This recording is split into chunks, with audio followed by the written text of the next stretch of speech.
ভারতের মুসলিমরা এখন ইতিহাসের এক ক্রান্তিকাল অতিক্রম করছেন।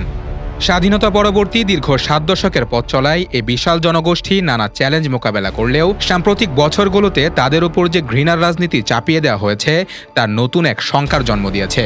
ফলে বিপুল সংখ্যক মুসলিম আজ দেশ ছাড়ছেন নিরাপত্তা, মর্যাদা ও ভবিষ্যৎ নিশ্চিত করতে।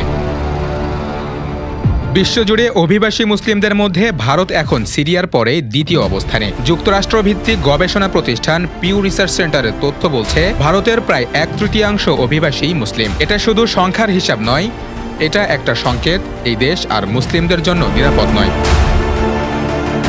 ২০১৪ সালে নরেন্দ্র মোদীর নেতৃত্বে বিজেপি ক্ষমতায় আসার পর থেকে ভারতে ইসলাম বিদ্বেষ যেন নীতিগতভাবে প্রতিষ্ঠিত হয়ে গেছে। গরু জবের নামে মুসলিম যুবকদের পিটিয়ে হত্যা, হিজাব নিষিদ্ধের মতো পদক্ষেপ, NRC/CAA এর মতো বিতর্কিত আইন এবং উগ্র হিন্দুত্ববাদীদের লাগামহীন ঘৃণার বার্তা, এসব মুসলিমদের মধ্যে ভয়ের সংস্কৃতি তৈরি করেছে। এ যেন একেবারে ইসরায়েলি মডেল। ইসরায়েল যেমন দখল আর দমন নীতি চালিয়ে ফিলিস্তিনিদের তাদের ভূমি থেকে তাড়িয়ে দিয়েছে, তেমনিভাবে ভারতের মুসলিমদেরও আজ স্থানচ্যুত করার চেষ্টা চলছে ধর্মীয় পরিচয়, জীবনযাপন, বিশ্বাস ও ইতিহাস মুছে ফেলার হীন ষড়যন্ত্রের মধ্য দিয়ে।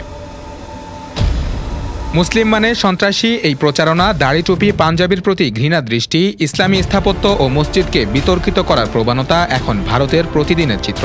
বাবরি মসজিদ ধ্বংস, জ্ঞানভাপী বিতর্ক, অক্ষ সম্পত্তি আইন কঠোরকরণ সবই মুসলিম সমাজকে কোণঠাসা করে দিচ্ছে।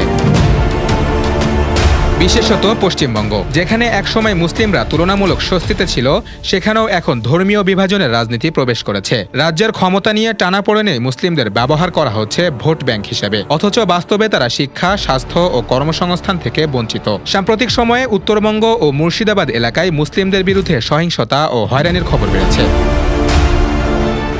ভারতের বড় বড় শহরগুলোতেও মুসলিমরা বাসা ভাড়া পেতে হিমশিম খাচ্ছেন। চাকরির ইন্টারভিউও পড়ছেন বৈষম্যের মুখে। ইসলামী পোশাক পরা তরুণদের হেনস্থা, কোরআন শিক্ষা কেন্দ্রে নজরদারি, এমনকি রাস্তায় নামাজ পড়তে গেলেও বাধা। এসব ঘটনা আজ আর বিচ্ছিন্ন নয়। আইনজীবী ডক্টর নিয়াজ আহমেদ সিদ্দিকী বলেন, মুসলিমদের এই দেশত্যাগ এখন আর কেবল অর্থনৈতিক নয়, বরং তা হয়ে উঠেছে সামাজিক ও মানসিক আত্মরক্ষার প্রয়াস। তারা নিরাপদ ভবিষ্যৎ চান সন্তানদের জন্য, জীবনের জন্য।